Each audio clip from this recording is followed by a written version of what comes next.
وانت تتصفح في اليوتيوب تلوج على فيديوهات جديدة، لقيتني أنا نسأل في سؤال ظاهره بسيط وباطنه عميق ووجودي، خذاك الفضول وحبيت تعرف السؤال. عملت اشتراك في القناة وخذيت شهيق وزفير وقلت لي شنو السؤال. فسألتك أنا بكل بساطة وقلت لك حسب رأيك المهم جدا بالنسبة لي بالطبيعة، أي اختراع أو اكتشاف كان الأهم على الإطلاق في تاريخ البشر؟ قعدت تخمم شوية وبعد بدأت تلمع في راسك العديد من الأفكار، وبكل ثقة في النفس بديت تسرد علي في أفكارك العظيمة وبديت تعدد لي وقلت لي أولا سيدي وأهم وأعظم اختراع بدون منافس الإنترنت.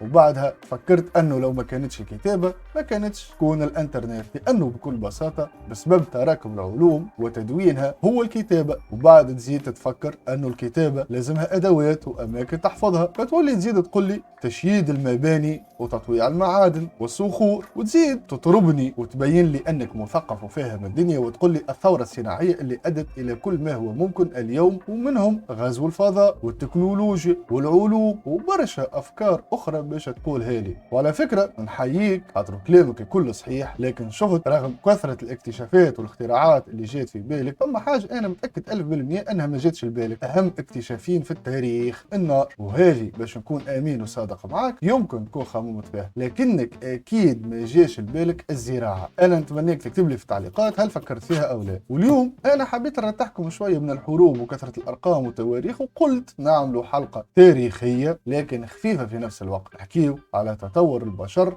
وصولا الى الحضاره. باش نكونوا متفاهمين مانيش باش نقول لكم اصل الانسان قرد، هذوكم جماعه داروين، كل واحد فينا لهنا باش يحكي على اصله. وكما هو واضح انا اصلي امازيغي حر وديني الاسلام العظيم، مانيش من سلالة داروين، كل واحد من حقه يفتخر باصله. المهم سيدي اجا نعرفك على العائله الكريمه.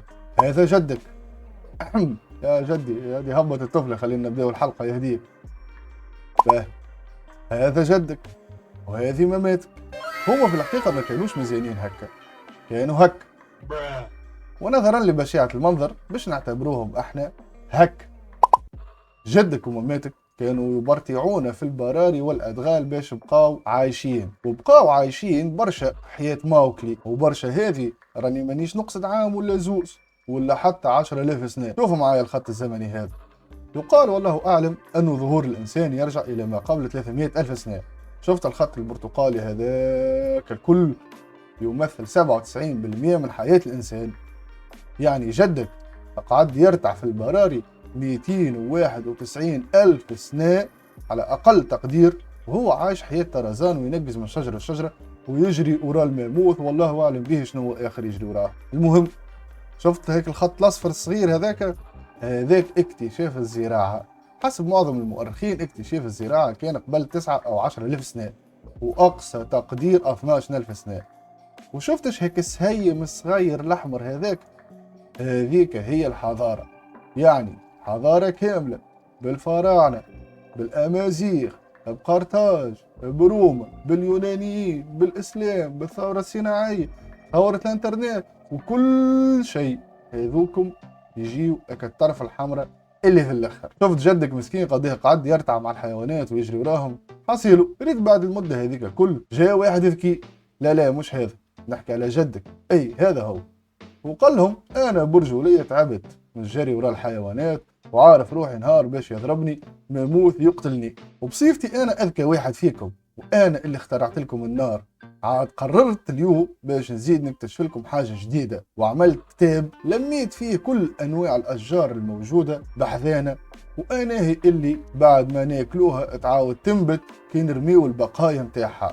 واكتشفت أنه أي حاجة عندها بذور فهي تعاود تنبت، ولذلك قمت بالبحوث متاعي ولميت برشا أنواع وحفرت لها حفر وحطيتها في الأرض، وقعدت نستنى ونراقب ونشوف انا هي اللي باش تطلع وانا هي اللي لا.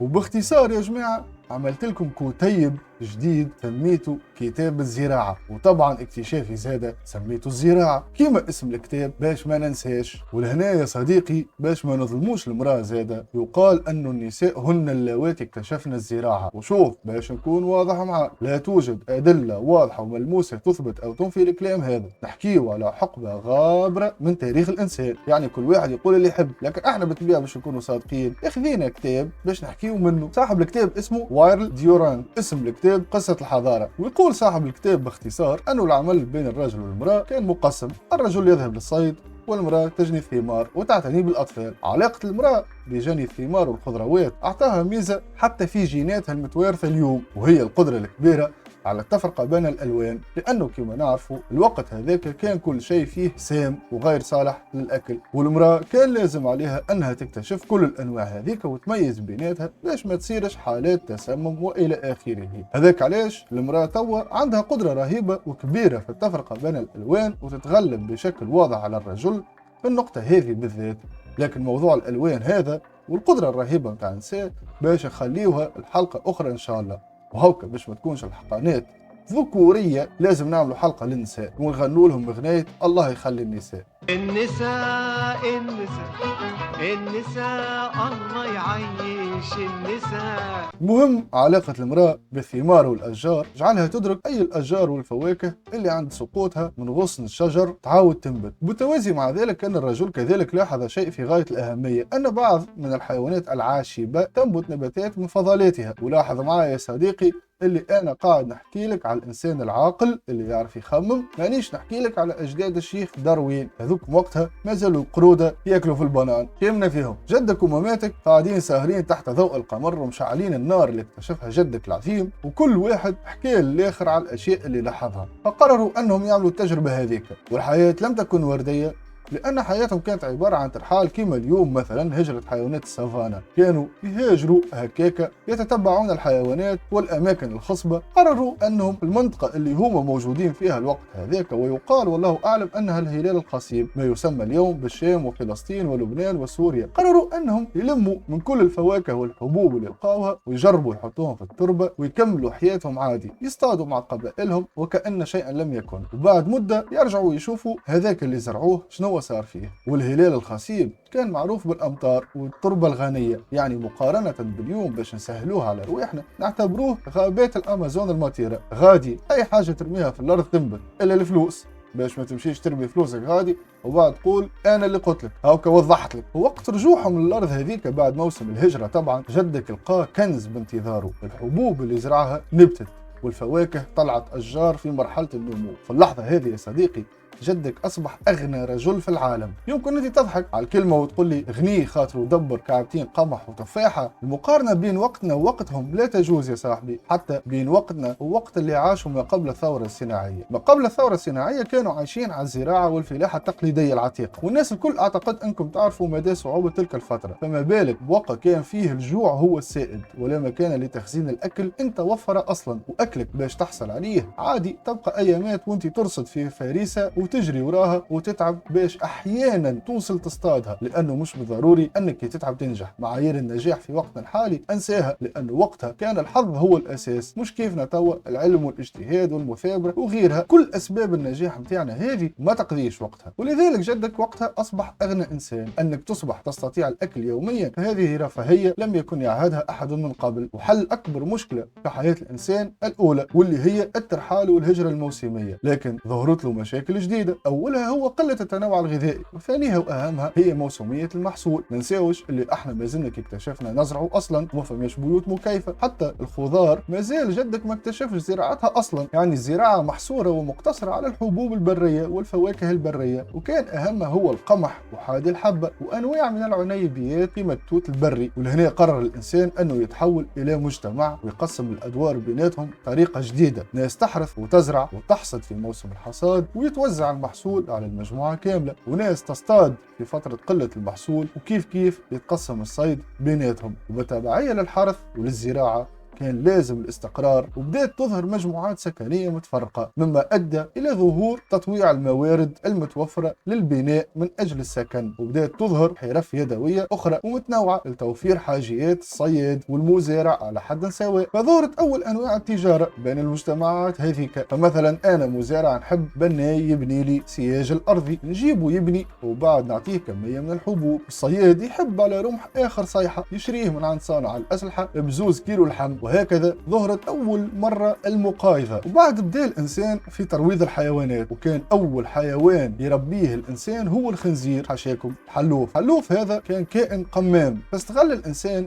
أنه الكائن هذا يجي وحده من البرية المستعمرات الجديدة متاع البشر باش يلوج على فضلات ياكلها، أو باش يسرق البعض من المحصول اللي مازال ما تحصدش. وعملوا هكا، بداوا كل مرة يشدوه ياكلوه، لين في وقت من الأوقات قرروا أنهم يحتجزوه لين يتكاثر، وهو طبعا ياكل في فضلاتنا يعني لن يكون مكلف. واكتشف الإنسان أنه قادر حتى على توفير اللحم بدون صيد، وعجبته الفكرة وبدأ كل مرة يجربها مع حيوان آخر كيما البقر الوحشي وكيما الماشية البرية وأنواع طيور وغيرهم. وتغيرت الحياة 180 درجة، لكن كالعادة لا مجال للحياة الوردية. الصيادة اللي كانوا مهنتهم توفير اللحم أصبحوا بطالة، والبشر كما نعرفوا في مجتمعاتنا لا يوجد شيء بالمجان. الصيادة فيهم اللي تعلم صنعة جديدة وتأقلم مع الوضع، مثل أن يصبح مزارع أو بكل بساطة يقدم خدمات للمزارعين، لأن المجتمع هنا تحول إلى مجتمع زراعي. وفيهم اللي لم يقدر أن يتأقلم، واللي ما تأقلموش هذم أصبحوا يعيشوا في مجموعات يسرقوا في المحاصيل الزراعية وحتى في الحيوانات اللي استأنسها البشر. ولهنا ظهرت مشكلة جديدة في المجتمع الزراعي اللي ما فما حد يقدر يحميه. كما نعرفوا أنه الحاجة هي أم الاختراع، فكان لازم ضروري إنشاء مجموعة جديدة تحمي المزارعين من غارات اللصوص والمستوطنات الأخرى. ولهنا قرروا أنهم يعملوا نظام حكم، وكانت هذه النواة الأولى لمفهوم الدولة والجيش. وهيك الصيادة اللي قلنا قعدوا بطالة من بعد ما تقسموا، هما اللي اختاروهم على أساس قوتهم الجسمانية وخبرتهم في الرصد باش يكونوا هما الحامين لمستوطنات البشر. واللي كانوا بطالة أصبحوا ياخذوا في أتاوى، نحميك مقابل توفر لي الأكل والملابس وكل ما لازمي. وهون يا صديقي هاك عرفت كيفاش نشأت الحضارة، وأكيد تعرف كيفاش تنزل على بوتون الاشتراك في القناة. وأنا ما بقالي كان نقول لكم كان